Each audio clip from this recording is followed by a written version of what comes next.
بسم الله الرحمن الرحيم. الحمد لله رب العالمين، والصلاة والسلام على رحمة للعالمين. اللہ کے رسول صلی اللہ علیہ وآلہ وسلم کی نماز اور اس نماز کے ساتھ سفر کرتے ہوئے آج اللہ کی توفیق سے ہم پہنچے ہیں تشہد میں درود شریف پڑھنے تک. اب یہاں پر آگے بڑھنے سے قبل ایک بات سمجھنا ضروری ہے کہ اللہ کے نبی صلی اللہ علیہ وسلم بذات خود اپنے اوپر درود پڑھا کرتے تھے.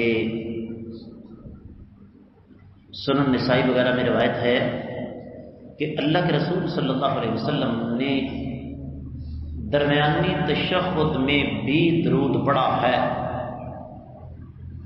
یہاں یہ بات ذہن میں رکھیے گا، بڑی باریک سی بات ہے کہ نبی کریم صلی اللہ علیہ وسلم کی دو حیثیتیں ہیں. ایک ہے کہ آپ ایک انسان ہیں، آدم کی اولاد میں سے ہیں، والد کا نام، والدہ کا نام، دادا کا نام، ساری کی ساری چیزیں جو انسانوں کے ساتھ جڑی ہوتی ہیں. دوسری حیثیت یہ ہے کہ آپ علیہ الصلوۃ والسلام نبی اور رسول صلی اللہ علیہ وسلم. اب ان دونوں حیثیتوں کو ذہن میں رکھتے ہوئے یہ بات سنیے گا کہ اللہ کے نبی صلی اللہ علیہ وسلم نے اپنے اوپر درود پڑھا. اپنے اوپر درود پڑھا ایک انسان ہونے کے ناطے، اور درود پڑھا ایک رسول اور ایک نبی پر. اور اس کے لیے پھر احادیث مبارکہ میں ایک سے زیادہ الفاظ ہمیں مل جاتے ہیں. اس کے لیے ہمارے بزرگ ہیں محترم اقبال کیلانی صاحب، انہوں نے اردو میں باقاعدہ ایک کتاب ترتیب دی ہے، درود شریف کے مسائل. چھوٹی سی کتاب ہے اردو میں، لیکن بہترین کتاب ہے اس موضوع پر. مثال کے طور پر عام درود شریف جو ہم پڑھتے ہیں، اللہم صلی علی محمد وعلی آل محمد کما صلیت علی ابراہیم وعلی آل ابراہیم انک حمید مجید. یہ درود شریف دلچسپ بات یہ ہے کہ امام بخاری رحمۃ اللہ علیہ اس کو اپنی صحیح میں لے کر آئے، اور ہمارا عام آدمی الجھ جاتا ہے کہ صحیح بخاری میں یہ درود شریف ملتا نہیں، حالانکہ صحیح بخاری میں ہے. اور صحیح بخاری میں کہاں ہے؟ یہ ایک بڑی مزیدار اور دلچسپ بات ہے. امام بخاری نے اس درود شریف کو سیدنا ابراہیم علیہ السلام کے فضائل کے باب میں ذکر کیا ہے. میں نے ایک کتاب کا حوالہ دیا اردو میں، ایک کتاب کا عربی میں حوالہ سن لیجئے. کتاب کا نام ہے جلاء الافہام، امام ابن قیم رحمۃ اللہ علیہ کی کتاب ہے، میرے پاس پڑھی ہوئی ہے، اتنی موٹی کتاب ہے. اور اس کتاب کا موضوع بھی اللہ کے نبی صلی اللہ علیہ وسلم پر درود شریف ہے. آپ ایک درود شریف نماز میں پڑھتے ہیں، اللہم صلی علی محمد وعلی آل محمد کما صلیت علی ابراہیم وعلی آل ابراہیم انک حمید مجید. اللہم بارک علی محمد وعلی آل محمد کما بارکت علی ابراہیم وعلی آل ابراہیم انک حمید مجید. صحیح حدیث سے ثابت ہے. دوسرا درود شریف، اللہم صلی علی محمد وعلى أهل بيته وعلى أزواجه وذريته كما صليت على إبراهيم إنك حميد مجيد. وبارك على محمد وعلى آل بيته وعلى أزواجه وذريته كما باركت على إبراهيم إنك حميد مجيد. ترجمہ، جو ہم معمول کے مطابق درود شریف پڑھتے ہیں پہلے اس کا، اے اللہ اپنی رحمت نازل فرمائیے محمد صلی اللہ علیہ وسلم پر اور آپ علیہ الصلوۃ والسلام کی آل پر، جس طرح آپ نے رحمت نازل فرمائی ابراہیم علیہ الصلوۃ والسلام پر اور ان کی آل پر، بلا شبہ آپ تمام تعریفوں کے لائق بڑے بزرگی والے ہیں۔ اے اللہ برکتیں نازل فرمائیے محمد رسول اللہ صلی اللہ علیہ وسلم پر اور آپ کی آل پر، جس طرح آپ نے ابراہیم علیہ السلام اور ان کی آل پر برکتیں نازل فرمائی، بلا شبہ آپ تمام تعریفوں کے لائق اور بزرگی والے ہیں۔ یہ جو میں نے ابھی پڑھا اس میں تھوڑا سا اضافہ ہے۔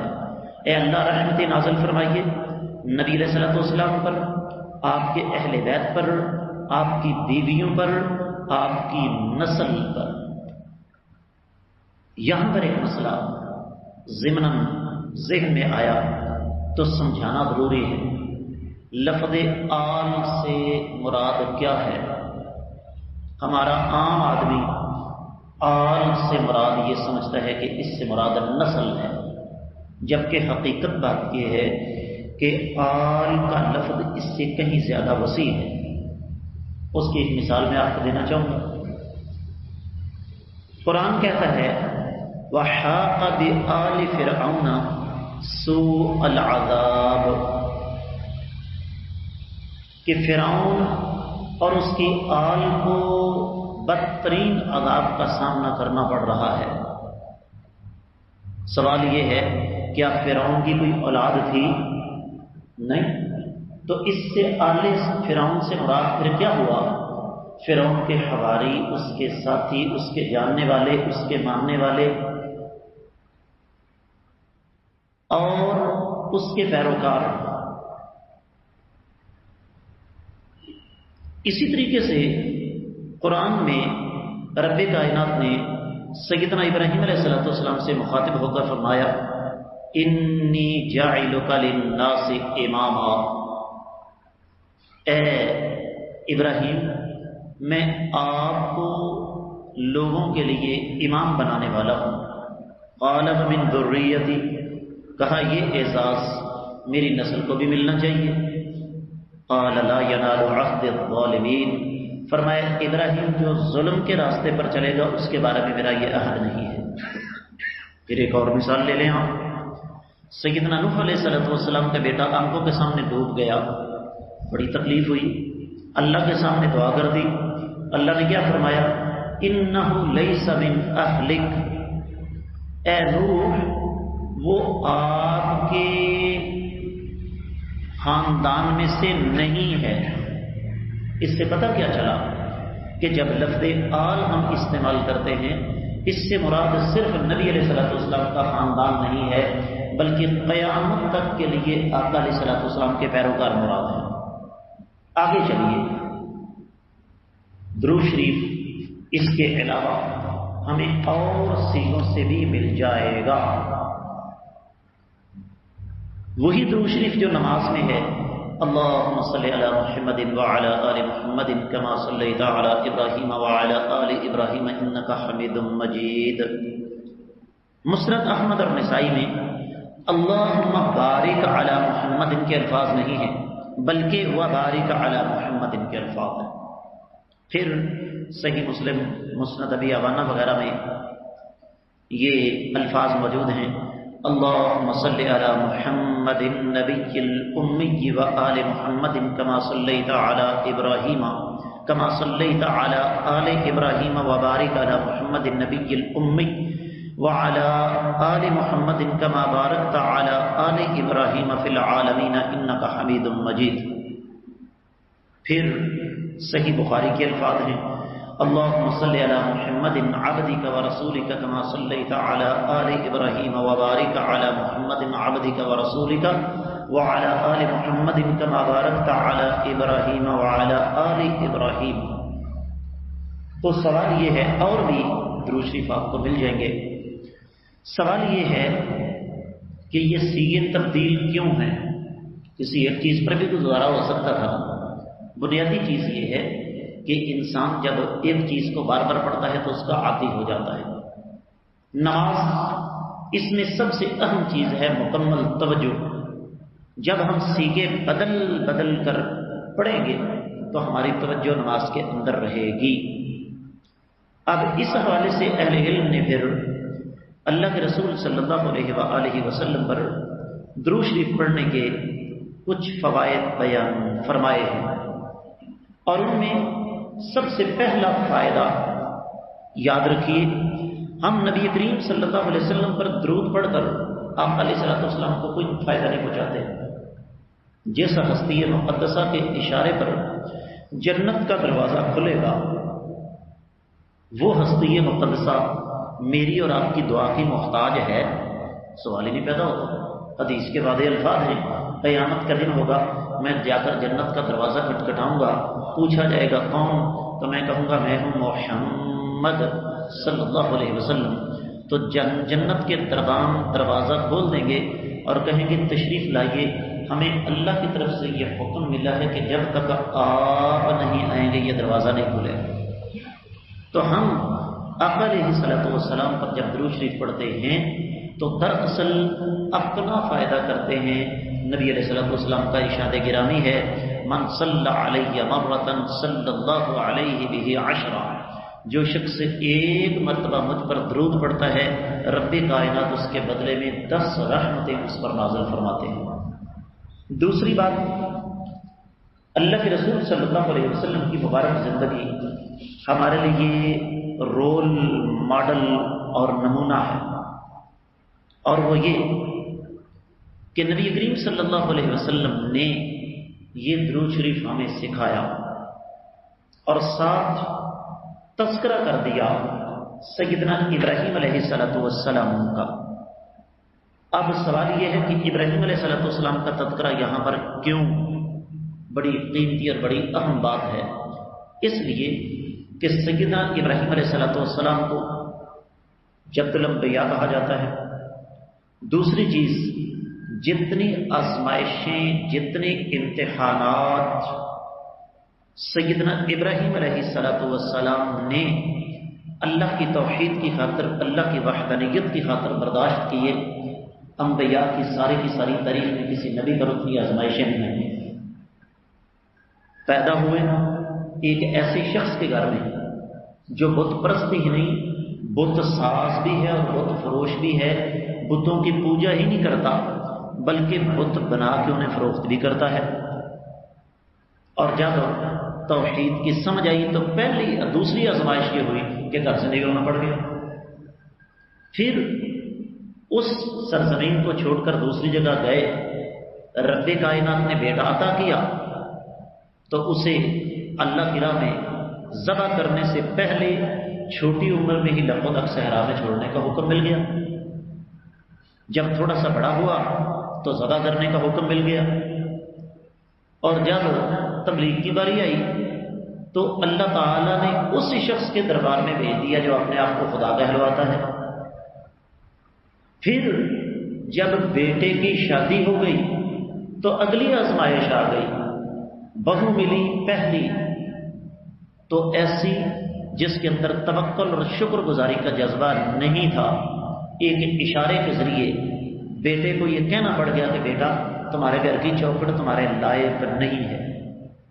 تو اس لیے جب ہم نماز میں درود شریف پڑھتے ہیں تو اللہ کے نبی صلی اللہ علیہ وسلم پر اللہ تعالیٰ کی رحمتوں کی دعا کرنے کے ساتھ ساتھ ابراہیم علیہ السلام کا تذکرہ کس لیے کرتے ہیں کہ نبی علیہ السلام بذات خود فرمایا کرتے تھے کہ میں اپنے باپ ابراہیم علیہ السلام کی دعا. اور تیسری بات درود شریف کے فوائد کے حوالے سے جو سمجھنے والی ہے وہ یہ کہ اللہ تعالیٰ کی تقسیم ہے حق اور باطل، غلط اور درست، شیطان کے پجاری اور اللہ کے ماننے والے. تو یہ طے شدہ بات ہے کہ جب انسان اللہ تعالیٰ کے راستے پر چلتا ہے تو اس پر آزمائشیں آتی ہیں. جب ہم کہتے ہیں اللہم صلی علی محمد وعلی آل محمد، اے اللہ رحمت نازل فرمائیے نبی علیہ السلام پر اور آپ کی آل پر.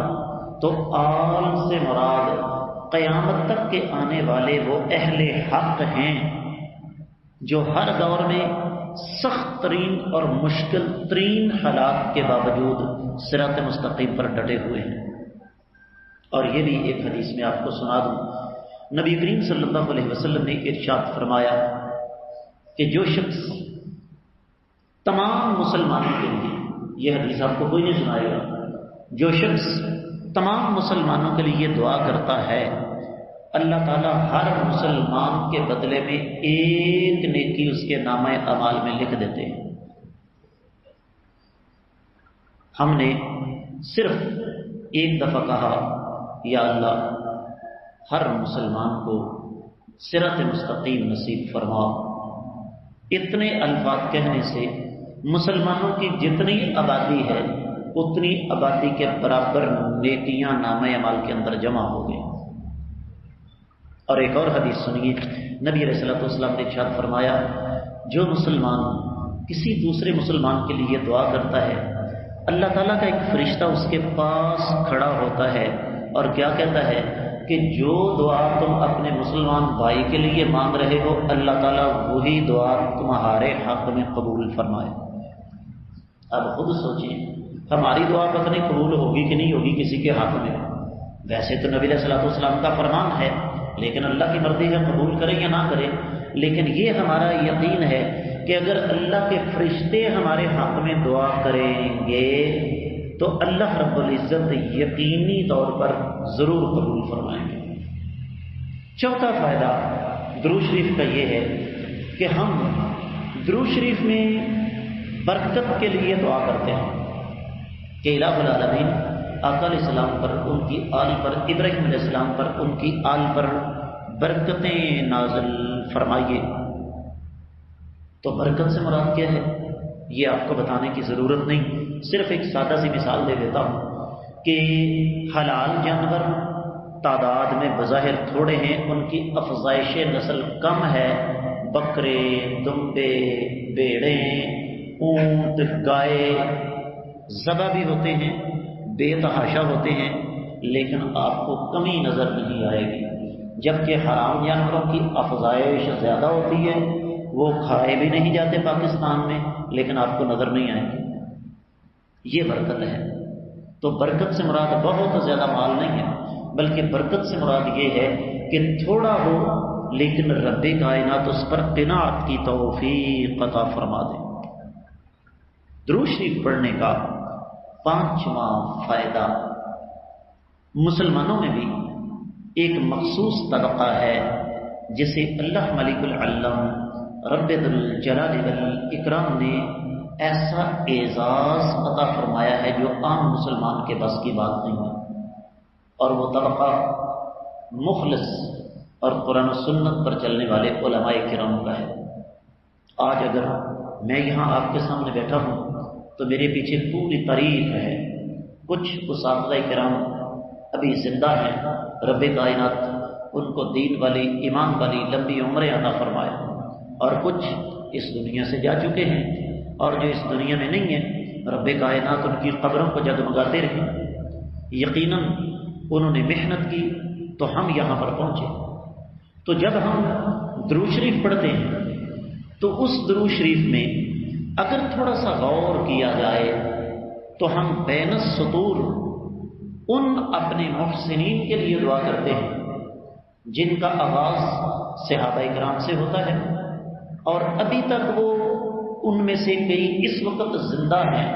یہ تمام کے تمام ہمارے اسلاف، یہ تمام کے تمام محدثین، یہ تمام کے تمام فقہاء کرام، یہ تمام کے تمام اہل علم، میں گویوں کی بات نہیں کرتا، قوالیاں، ٹپے، دوڑے، شعر، جگتے مارنے، لطیفے سنانے والوں کی بات نہیں کرتا، مخلص علماء کی بات کرتا ہوں۔ تو درود شریف پڑھ کے دراصل ہم خصوصی طور پر ان کے لیے دعا بھی کرتے ہیں۔ تو اس سے پتہ کیا چلا کہ جب نماز پڑھیں، نماز میں درود شریف پڑھیں تو ان 5 باتوں کو اچھے طریقے سے ذہن میں رکھیں پھر ہم نماز بھی سکون سے پڑھیں گے اور نماز کے اندر ہمیں لطف بھی آئے گا۔ اللہ تعالیٰ کی بارگاہ میں دعا ہے رب کائنات ہمیں سنت کے مطابق نماز ادا کرنے کی توفیق عطا فرمائیں اور اپنی نمازوں کو آقا علیہ الصلوۃ والسلام کے کالم میں ڈالنے کی توفیق عطا فرمائیں۔ اقول قولی ھذا وآخر دعوانا الحمد للہ رب العالمین۔